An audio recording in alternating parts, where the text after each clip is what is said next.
Phillips from Center for Applied Energy Research, University of Kentucky, and his paper is on Fischer-Tropsch synthesis, investigation of the metal support interaction of cobalt-based catalysts by standard TPR and synchrotron-based TPR XANES TPR techniques.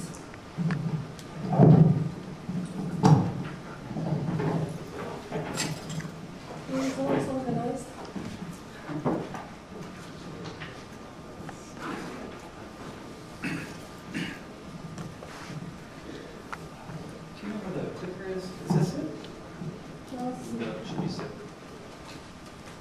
Oh, there it is.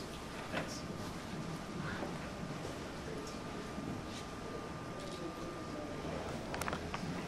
Okay, today I'm going to talk a little bit about a novel technique where folks at Oregon National Lab have combined TPR with XANES and EXAFS, and I want to show how this is a very powerful tool for characterizing cobalt-based Fischer-Tropsch catalysts. And let me first acknowledge my coworker, Yaying Ji, my supervisor, Professor Davis, as well as our colleagues at Oregon, Donald Kronauer, Chris Marshall, and Jeremy Croft. Of course, we all know that cobalt-based Fischer-Tropsch synthesis catalysts are usually the catalyst of choice for converting natural gas-derived syngas. And there are a number of motivations for doing this recently. And I want to point out that Sasol has claimed a capable cobalt Fischer-Tropsch synthesis catalyst supported on alumina. And this catalyst has very, very high loadings. It's 33 grams of cobalt per 100 grams of alumina. So part of our motivation has been to try to prepare highly active catalysts with less cobalt. It's going to be part of the focus of this talk. We present an outline. We'll examine factors that influence the active site densities for supported cobalt catalysts and show how the support type, the loading, and presence or absence of promoters can influence the active site density. And discuss this trade-off that exists between cluster size after reduction and the extent of reduction of the cobalt clusters and how the support influences that. And then finally, we'll investigate the susceptibility of cobalt clusters to deactivation phenomena, which is exacerbated by the presence of water. Pinpointing the active site, Professor Iglesias showed this very nice plot here, which basically shows that Fischer-Tropsch synthesis of cobalt is a structurally insensitive reaction. Basically, CO conversion follows the cobalt dispersion very well over a wide range of catalysts, and that means that the turnover frequency per active site is essentially constant. We prepare catalysts by standard aqueous impregnation methods using cobalt nitrate as a precursor, and we have to use several impregnation steps due to the solubility limit of cobalt. And we add our promoters before we calcine the catalyst. First technique we use to characterize a catalyst, the reducibility, is temperature program reduction in hydrogen. And basically we always see essentially two peaks. Typically the second peak is about 3 times the area of the first peak. And while the first peak reduces in a similar temperature range, the second peak is strongly influenced by the type of support that you have present. And in one view, some have suggested that this is due to a 2-step reduction process. I don't know why these arrows are shifted here, but where CO3O4 goes to COO and then COO reduces to the metal, and the second step consumes 3 times as much hydrogen as the first. You can see for the strongly interacting support alumina, the cobalt oxide species reduce even up to 800 degrees. when you reduce the catalyst in a reactor, we use a fixed bed reactor at 350, and before transferring to the slurry phase, essentially, if you carry out a TPR after a 10-hour reduction, you can see that there's still quite a lot of cobalt that remains in an unreduced state. So we're not really utilizing our cobalt very effectively. But we wanted to try to understand better these reduction profiles, especially because if you go into the literature, there are several explanations for the reduction peaks for cobalt aluminum. For case 1, I've already talked about, basically goes through COO intermediate. But in case 2, this is a very popular theory, that you have direct reduction of larger CO304 crystallites in the first peak, all the way to cobalt metal, and then in the broad peak, you have reduction of isolated cobalt ions, +2 and +3. And then in a third view, this one, by the way, is Arnoldi and New Line, and in this third view, which is Lapidus and co-workers, it's quite similar to the second case. They say that the larger cobalt oxide species reduce in the first peak, but in the second peak, they assign it to reduction of a mixed oxide, shown here. So which one of these is right? Here I've tried to graph each of the different cases. Some of the lettering didn't show very well here. Essentially, in case 2, we have reduction of the isolated cobalt ions in this second broad peak. Whereas in case 1, we have CO304 to COO, and then the reduction of COO depends on the interaction with the support. So we sent 6 catalysts to the Advanced Photon Source at Argonne National Lab to test in this new multi-sample holder apparatus, which seats about 6 samples, and they fondly refer to it as a 6-shooter. Basically, in XAFS and XANES, we send photons to the sample, and they're absorbed by a central atom. The electron is ejected from the core, and at low energies, we have the XANES, where the photoelectron probes the empty available states above the Fermi level, and that gives electronic information, essentially oxidation state information. At higher energies, the electron has enough kinetic energy to be ejected from the atom, and basically the outgoing wave interacts with its neighbors and is backscattered. And essentially the backscattered wave interferes with the outgoing wave, and that produces the XAFS effect. And here's the characteristic spectrum showing the XANES region here, where the electron has just enough energy to reach the empty available states above the Fermi level. And then here we have the XAFS region, where the electron is interacting with the neighbors. So first let's look at XANES. Here we have XANES with several reference compounds. For the cobalt metal, it has a very low white line, but in the oxidized cobalt compounds, the oxygen is pulling electrons away from cobalt, and that frees up empty available states, parking spaces for the electron to go to. And so we have much higher white line for these oxidized compounds. And these can serve as a fingerprint along the trajectory of the TPR. So here, after they performed the experiment, which took about a day, they sent me hundreds and hundreds of raw spectra, and then it took about a couple of months to put these together. But here we have cobalt alumina, 15% cobalt alumina. It starts out as CO304, and you can clearly see the transition from CO304 to COO before the metal is formed. And here we have 25% cobalt alumina.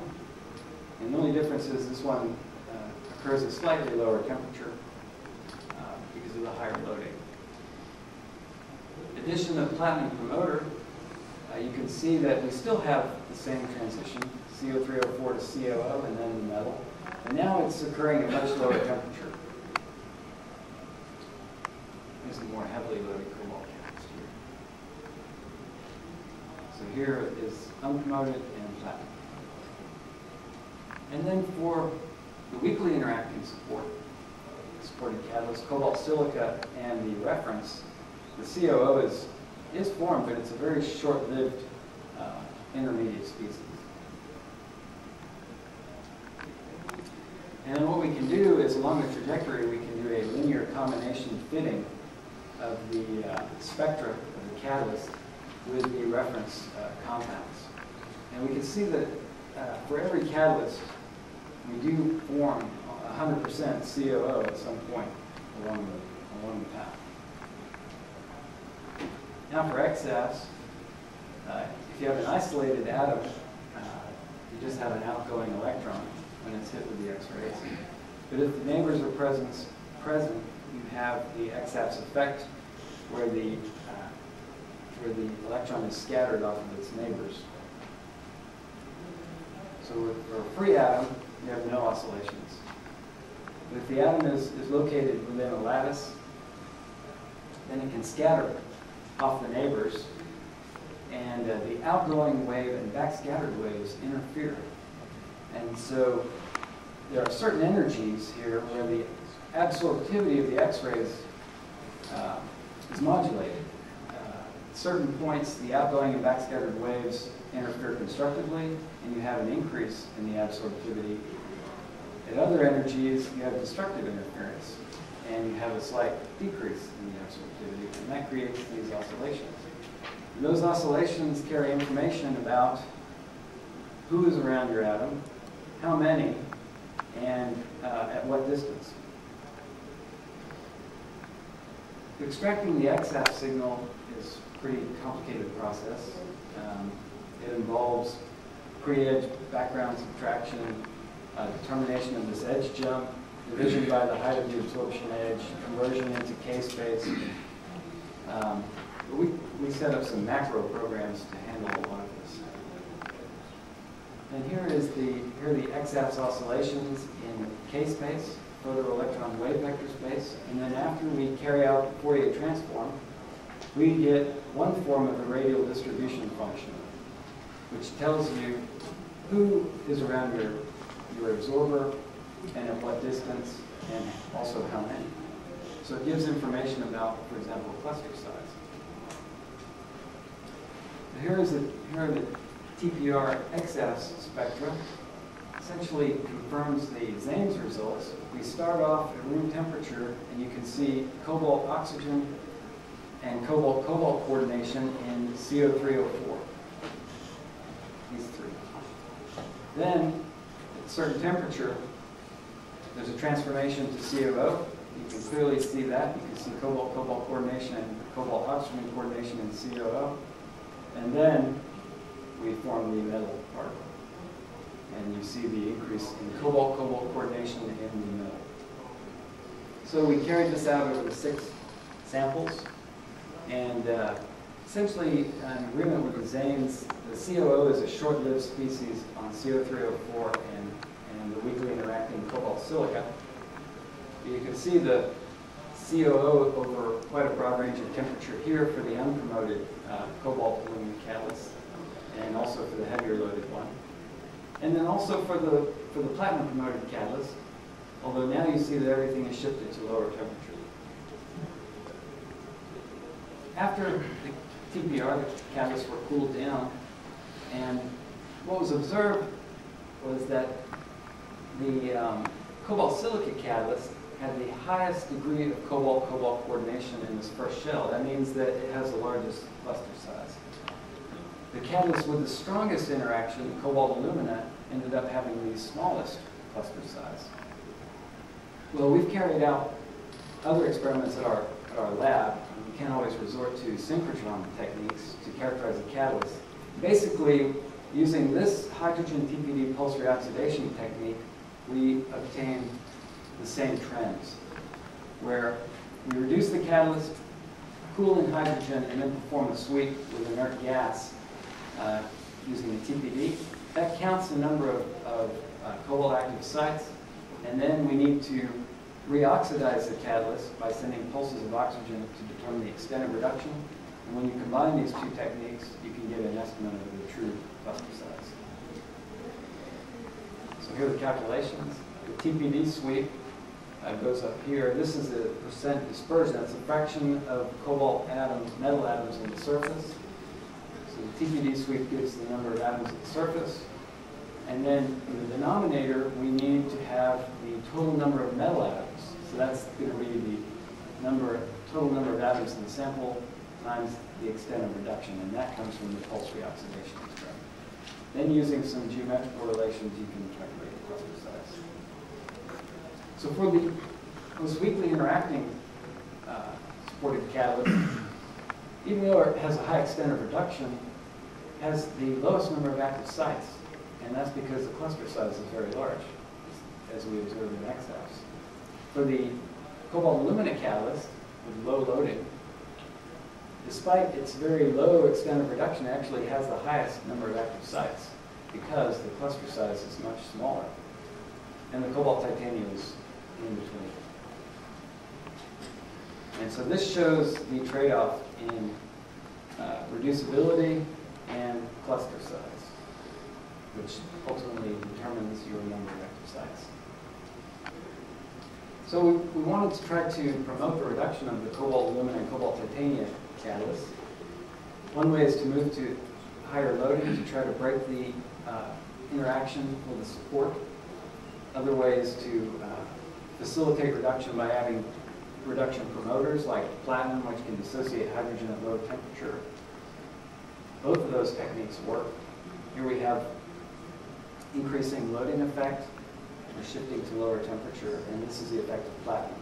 And platinum, again, facilitates reduction of both steps, as we observed in XANES and EXAFS. Cobalt titanium, same effect when we add a ruthenium promoter.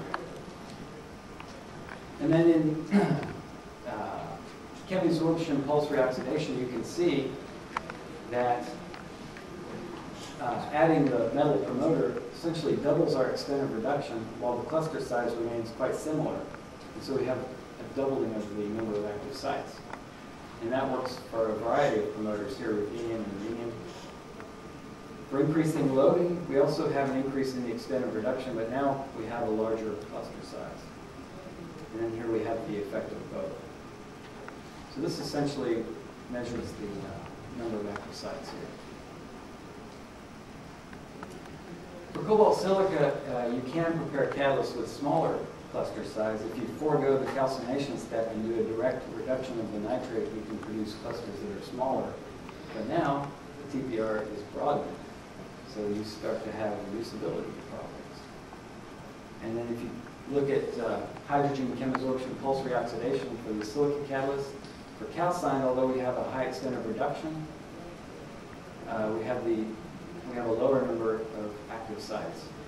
This is by the direct nitrate reduction route. The extent of reduction is less, but the cluster size is smaller, and you have a little bit higher number of active sites. Now, how did these lower loading cobalt aluminum catalysts promoted with platinum perform in the reactor? We do have a doubling in CO conversion in our CSTR tests initially, but unfortunately these catalysts deactivate quite rapidly. When you look at the catalysts as close to what's reported for commercial loadings, these catalysts are much more stable, 25% cobalt aluminum. It's shown in the filled symbols here. So we wanted to try to understand why these catalysts are deactivating. So we pulled out samples during the run and tested those at Brookhaven's synchrotron, the National Synchrotron Light Source. And as a function of time on stream in the reactor, we do see increased cobalt-cobalt coordination, which suggests some sintering is taking place. But when you compare XANES derivative spectra, again, this is electronic state information. This is for the freshly reduced catalyst. This is for the used catalyst. And we do see evidence of a fraction of an oxidized state there. that wasn't in the fresh catalyst. And when we looked at a number of different reference compounds, cobalt aluminate, addition of cobalt aluminate to cobalt metal and COO gave the best fit. So it seems like we're forming a cobalt support compound. To test the susceptibility of the catalyst to the deactivation by the water, presence of water, which has been reported in the literature, we carried out water co-feeding studies, where we basically replace inert gas by increasing amounts of water. For cobalt silica, there's actually a slight positive effect, reported to be a kinetic effect in the literature. The Glacia has also observed this, up to a certain fraction, above which the catalyst rapidly deactivates. For titania, with a moderate interaction, we see a slight negative effect at low space velocities where we have the highest partial pressure water in the reactor, and the catalyst has the highest deactivation rate at that point. But at high space velocities, basically there's a negligible effect. But for cobalt alumina, especially the low-loaded platinum-promoted catalyst, we had a reversible effect of water co-feeding up to about 25%, above which we had a catastrophic deactivation of the catalyst.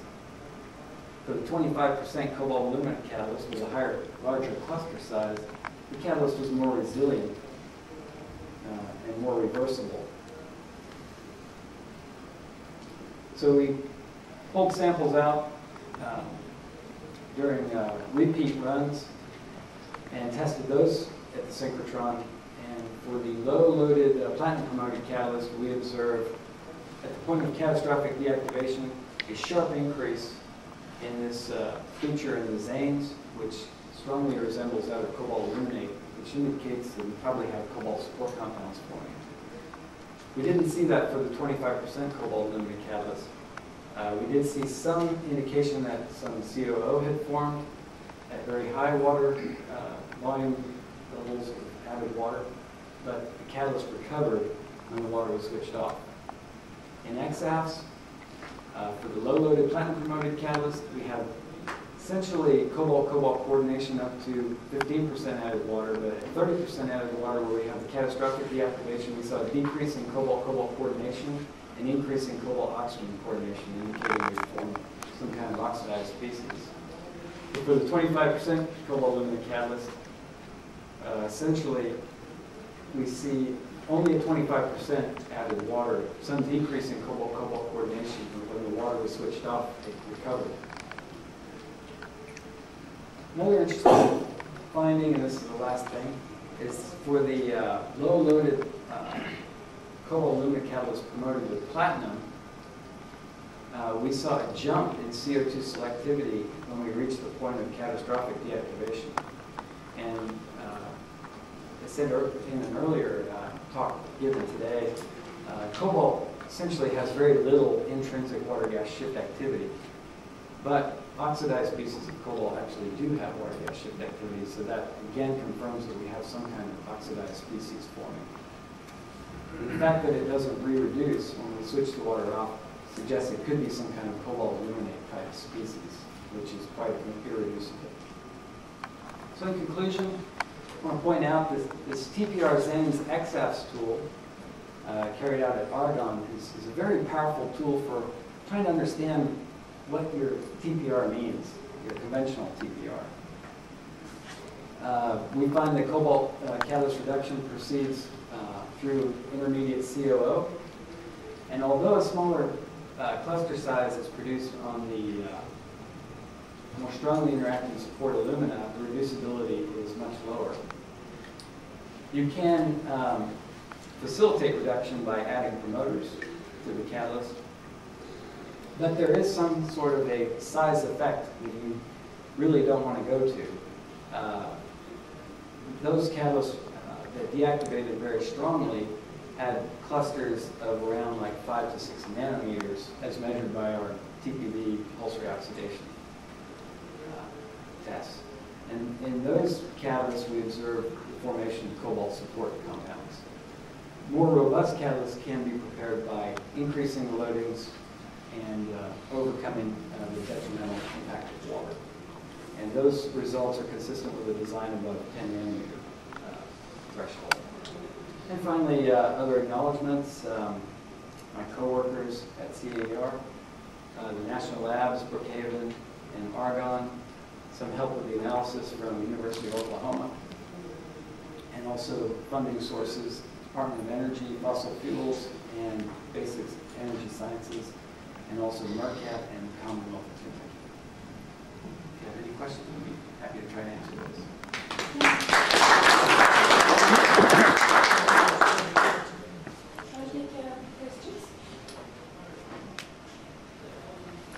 So you mentioned that cobalt has one basic activity of the oxidation.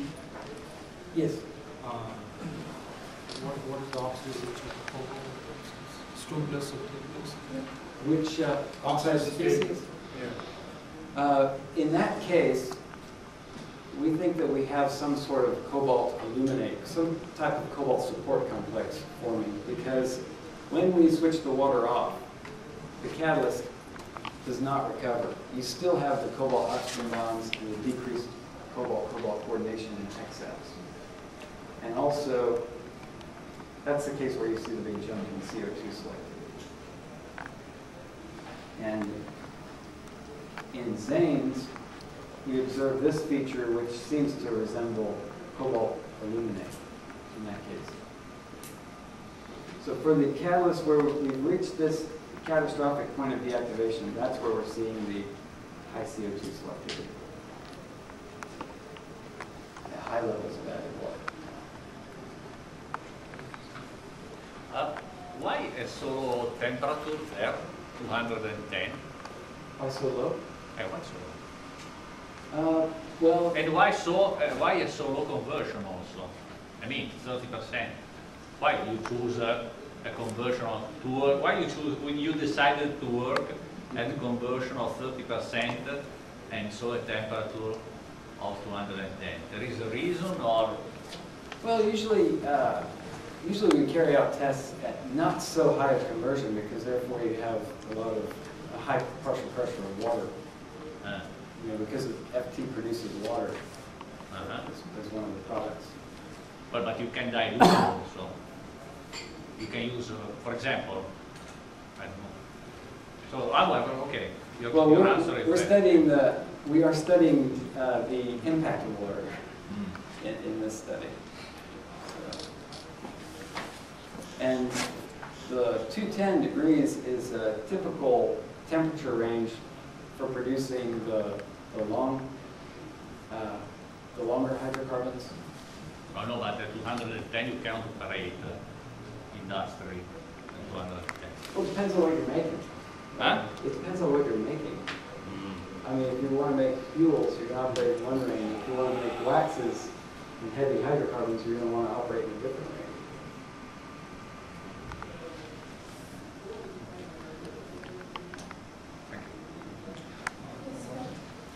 So then you have the effect of other promoters, typically potassium and alkali promoters. Well, here we're looking at mainly reduction promoters. We're trying to facilitate reduction of the cobalt species interacting with the support. We have done some TPR studies where we do have potassium or electronic type promoters, ones that tend to dissociate CO, help cobalt to dissociate CO. In those cases, we see with increasing potassium content that the TPRs are shifted to higher temperatures. So the presence of potassium tends to make your catalyst less reducible.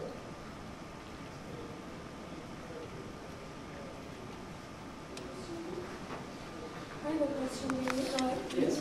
Have you done any tests? Okay, you were looking at, okay, the main focus is the water effect impact on the performance of the catalyst, right? Yes. Did you look at the activation rate at standard condition using this catalyst? How do they differ? Yes. You can sort of see here. I might have missed it also. No, actually, I don't have the stability graphs here, do I? Oh, no, I do. Yes, here I have the activation rates function of percent CO per week. So for these metal promoted low cobalt loaded catalysts, these catalysts had the highest deactivation rates, unfortunately. But when we went to the higher cobalt loading, the catalyst had a much lower deactivation rate, 1.7% CO per week. That's at one space velocity. This is at another one. Typically, when you go to the lower space velocities, the catalysts tend to deactivate more rapidly because of the higher water pressure. Okay. Thank you. More questions? I had one interesting follow-up there. A while, up until fairly recently, I would probably assume the same. But you may have seen there was a recent publication, there were some Dutch people working with Sasol that had looked at a commercial bubble column catalyst that looked just like that. It looked like every piece of cobalt catalyst performance data I've ever seen. Yes. And they went at least through the XANES and found absolutely no evidence for oxidation, and in fact reported a very significant increase in the extent of reduction in the time on stream. Right. And I'm having trouble fitting that together with these kind of results. Yes. Well, they are using a much higher loading of cobalt. Here what we're using is a much lower loading, and we're facilitating the reduction of the more strongly interacting species by using that noble metal. So the cobalt species that we're reducing are probably much less stable than the ones that they are producing with their higher loadings, and they probably have a much larger cobalt cluster size than what we have here.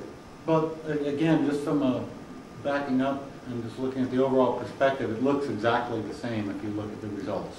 If you showed me a plot of your next plot there, that data, any of those, and you put that up next to theirs, it would look identical. I mean, it's. I'm struggling with how, you always get that same kind of result, but how I can reconcile, in one case, an unambiguous measurement of oxidation and perhaps aluminate formation or titanate, whichever you're working with, and then another case that looks basically identical, which they, unequivocally have shown that that's not happening at all. And I'm struggling with how to reconcile what the results are still the same on a performance basis.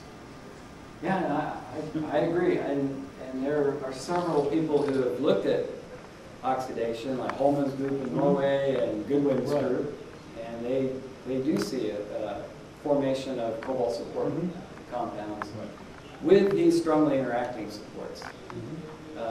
And in Glacia for cobalt silicas observed the same positive effect that we're getting on the weakly interacting support. So, yes. I agree. It's not, the story's not over yet, I think. Time for question?